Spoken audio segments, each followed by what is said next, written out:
Agency అటవీ ప్రాంతాల్లో ఇంత పెద్ద ఎత్తున పర్యావరణానికి నష్టం జరుగుతున్నా టాస్క్ ఫోర్స్ నిఘా ఎందుకు కరువైంది? స్థానిక మైనింగ్, రెవెన్యూ అధికారుల పాత్రపై వస్తున్న ఆరోపణలకు సంబంధించి ఉన్నతాధికారులు ఎవరైనా స్పందించారనే దానిపై మరిన్ని అప్డేట్స్ మా ప్రతినిధి శ్రీనివాస్ లైవ్ ద్వారా అందిస్తారు. శ్రీనివాస్, చెప్పండి.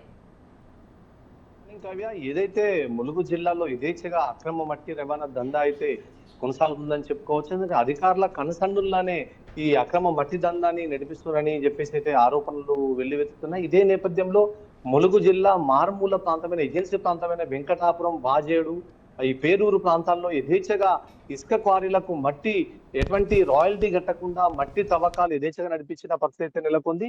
ఇదే నేపథ్యంలో అక్కడ రెవెన్యూ అధికారులు ఎక్కడ కూడా స్పందించిన పరిస్థితి లేదు. గుట్టలుగా అంటే కోట్ల రూపాయల, లక్షల రూపాయల మట్టిని పెద్ద పెద్ద టిప్పర్లతోని, యంత్రాలతోని మైనింగ్ వ్యవహారాలు ఎక్కడ కూడా మైనింగ్ అధికారులు ఎక్కడ కూడా తలదూర్చిన పరిస్థితి లేదు.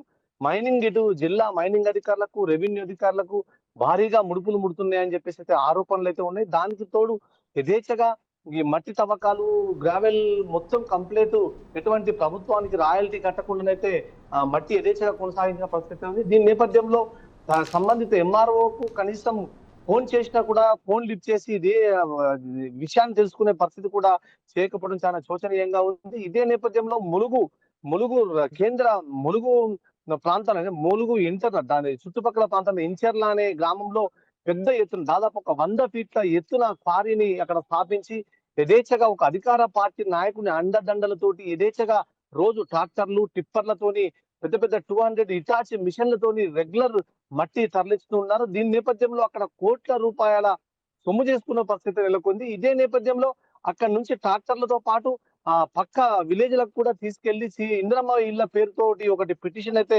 రెవెన్యూ అధికారులకు, మైనింగ్ వారికి ఇచ్చేసి ఆ ఇందిరమ్మ ఇళ్ల పేరు పెట్టుకొని పక్క మొత్తం ఇళ్ళకు కానీ, ఇటు నెక్స్ట్ పోతే పెట్రోల్ బంకులలో సదును చేయడానికి కానీ, పొలాలకు కానీ అన్నిటికి కూడా ఆ యథేచ్ఛగా మట్టి దందా సాగించుడనే పరిస్థితి నెలకొంది. కావ్య,